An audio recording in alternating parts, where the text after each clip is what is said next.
আপনি আমি আমরা রোজা রেখে আপনি আমি আমরা ইবাদত করে যতটুকু সওয়াব কামাবো, আপনি ওই অসুস্থতার মধ্যে যদি মন থেকে এই অনুশোচনা করেন, ইস লাইলাতুল কদর চলে যাচ্ছে, আমি পাচ্ছি না ইবাদত করতে, মন থেকে যদি ওই প্রেমটা অনুভব করতে পারেন আর জিকির আজকার করতে পারেন, বেশি বেশি ইস্তিগফার পড়তে পারেন, আপনার আল্লাহ চাইলে আপনার এই অসুস্থতার ভিতরে লাইলাতুল কদরের নিয়ামত আপনাকে দান করে দিবেন। সুবহানাল্লাহ। জোরে বলেন কয়টা? দুইটা। এবার সেই শুকরিয়ার প্রকাশের হাজারটা মাধ্যমের একটা মাধ্যমের নাম নামাজ। জোরে বলবেন না সুবহানাল্লাহ।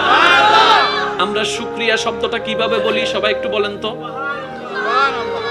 শুকরিয়া শুকরিয়া আমরা কিভাবে বলি? খাবার খাওয়ার পরে আমরা কি বলি? বাড়িতে সহি সালামতে পৌঁছে যাওয়ার পর আমরা কি বলি? আল্লাহর দরবারে শুকরিয়া আদায় করার মাধ্যম আলহামদুলিল্লাহ আছে। নামাজও শুকরিয়া আদায় করার মাধ্যম, রুকুটাও শুকরিয়া আদায়ের মাধ্যম, সিজদা করাটা রবের দরবারে এটাও শুকরিয়া আদায় করার মাধ্যম। শুধু আমার একটা অনুরোধ, হাত জোড় করে সবার কাছে, দেখতে দেখতে আমাদের দিন অনেক শেষ হয়ে গিয়েছে, আর প্রত্যেকটা দিন যাওয়া মানে কবরের কাছে চলে যাওয়া। বেশি দিন আর কেউ নাই আমরা, কত চেনা মুখ অনেক দিন দেখা যাচ্ছে না, কবরের যত শুয়ে আছে, কত মা হারা সন্তান, কত বাপ হারা সন্তান বসে আছে, দূর থেকে শুনছে আমার কথা, সবাইকে দেখছে, মায়ের চেহারাটা দেখতে পাচ্ছে না, বাবার চেহারাটা দেখার হাজার আক্ষেপ থাকলো, আগ্রহ থাকলো, কোনোভাবে সুযোগ হচ্ছে না। মা ছাড়া ঘর, বাপ ছাড়া ঘর, সবই আছে, শুধু মাটা নাই, বাপটা নাই। কতজন চলে গিয়েছে, আমরাও সেদিকে পথযাত্রায় আছি।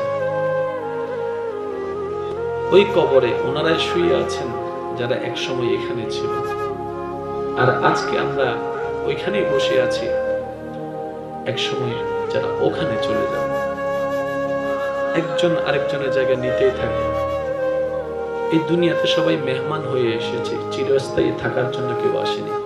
তা আমাদের জীবনটা যেন অন্যের কষ্টের কারণ না হয়, আমাদের জীবনটা যেন অন্যায়ভাবে অন্যের চোখের পানির কারণ না হয়। বাঁচবো আর কয়দিন, অন্যকে ভালো রেখে নিজে ভালো থাকুন না, আপনি অন্যকে ভালো রাখুন, রব্বে করিম আপনার অন্তরে ভালো থাকার ব্যবস্থা করে দিবেন। সুবহানাল্লাহ। তো সেজন্য আমি সবার কাছে একটা অনুরোধ করব, জীবনে দুইটা বড় শক্তিকে সাথে করে ফেলেন। একটার নাম শুকরিয়া, আর একটার নাম ধৈর্য। একটার নাম শুকরিয়া, একটার নাম ধৈর্য। বুঝেন না বুঝেন, সর্বাবস্থায় আলহামদুলিল্লাহ শব্দটাকে নিজের জবানের সাথে অ্যাটাচড করে ফেলেন। এই আলহামদুলিল্লাহ বলাটা হয়তো অনেক ক্ষেত্রে আপনাকে, অনেক মানুষ আপনাকে পাগলও বলতে পারে। পাগল বলুক আর ছাগল বলুক, আমার কাছে আমার মওলাকে খুশি করা। সুবহানাল্লাহ। আর দ্বিতীয় নম্বর শক্তির নাম কি? ধৈর্য। কারণ পৃথিবীতে আল্লাহর যত প্রিয় বান্দা আছেন, আপনি ঠান্ডা মাথায় খেয়াল করে দেখেন, প্রত্যেকটা নবীর জীবনে কষ্ট, প্রত্যেকটা নবীর জীবনে ধৈর্য দ্বারা ওনারা মোকাবেলা করেছেন। সুবহানাল্লাহ। প্রত্যেকটা রাসূলের জীবনে কষ্ট, ওনার ধৈর্য দ্বারা পথ এগিয়ে গিয়েছেন। প্রত্যেকটা সালিহিন আউলিয়া ইকরামের জীবনে, আল্লাহর পছন্দনীয় বান্দার জীবনে দুঃখ, কষ্ট, যন্ত্রণা, মান অপমান সবকিছু আছে, ওনারা সর্বদাই মুখে ছিল শুকরিয়ার বাণী, আর অন্তরে ছিল ধৈর্যের শক্তি। সুবহানাল্লাহ। ধৈর্যকে সাথে রেখেছে, শুকরিয়াকে সাথে রেখেছে। ওনাদেরকে আল্লাহ এমন নিয়ামত দান করেছেন, হাজার বছর পার হয়ে যাওয়ার পরও আল্লাহর বান্দাদের অন্তরে ওনাদের নাম যখনই ওনাদের কানে, বান্দাদের কানে আসে, অন্তর থেকে একটা শ্রদ্ধা সম্মান চলে আসে। সুবহানাল্লাহ। আল্লাহ পাক আমাদের সবাইকে নিয়ামত অর্জন করার তৌফিক দান করুন। ফেল হতে চান না সাকসেস হতে চান? সাকসেস হওয়ার জন্য কয়টা জিনিস বললাম? জোরে বলেন। একটার নাম, একটার নাম শুকরিয়া বলেন, একটার নাম, আরেকটার নাম, একটার নাম শুকরিয়া, আরেকটার নাম। এখানে আমি একটা কথা বলি, বিরক্ত হচ্ছেন মনে হয় আপনারা? আসলে এগুলো আমি আফসোস করে বলছি, আমরা যে পাচ্ছি না, নিতে জানছি না, ব্যর্থতা আমাদের। নাহলে আল্লাহ কিন্তু দিতেই প্রস্তুত আছেন।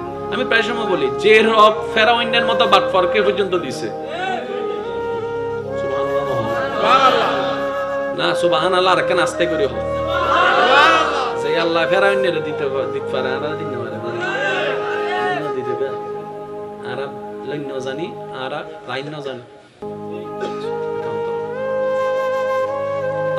খবরদার সবার কাছে দুশমনদের জন্য দোয়া করবেন, বদনামকারীদের জন্য দোয়া করবেন, যে আপনার ক্ষতি করতে চায় তার জন্য দোয়া করবেন। বন্ধুদের কথা তো বাতিয়ে দিলাম, প্রিয়দের কথা তো বাতিয়ে দিলাম, আমি দুশমনদের কথা দিয়ে শুরু করছি, যাদেরকে আমরা দুশমন মনে করি। আপনি জানেন আপনার আল্লাহ কত দয়াবান। আপনি যদি আপনার দুশমনকে দুশমন হিসেবে না দেখে আপনার রবের বান্দা হিসেবে দেখে দোয়া করতে থাকেন তাদের কল্যাণের জন্য, তাদের জন্য, বান্দাদের জন্য, আল্লাহর সৃষ্টির জন্য করা প্রত্যেকটি দোয়া আল্লাহ পাক আপনার ভাগ্যে নিয়ামত দিয়ে ভরপুর করে ফেরত দিবেন। দোয়া করবেন অন্যের জন্য, পাবেন আপনি। এটা আল্লাহ পাকের নিয়ামতের একটি অংশ। বুঝতে হবে জিনিসটা। আপনি আপনার দুশমন বদনামকারী যারাই আছে সবার জন্য দোয়া করবেন, কারোর জন্য অন্তরে হিংসা রাখবেন না, রাগ রাখবেন না। আল্লাহর দিকে তাকিয়ে আল্লাহর বান্দা হিসেবে সবাইকে মাফ করে দেন, তাহলে আপনার অন্তরটা পরিষ্কার হয়ে গেল। সুবহানাল্লাহ। এবার তাদের জন্য কল্যাণের দোয়া করবেন, মন চাক না চাক। প্রথম দিনই যে মন চাইতে হবে এমন কোনো কথা নেই, অভ্যাস আনতে হবে। মন না চাইলে দোয়া করেন, তাদের জন্য দোয়া করেন, কল্যাণের জন্য দোয়া করেন। যে আপনাকে কষ্ট দিয়েছে তার জন্য দোয়া করেন, যে আপনার সাথে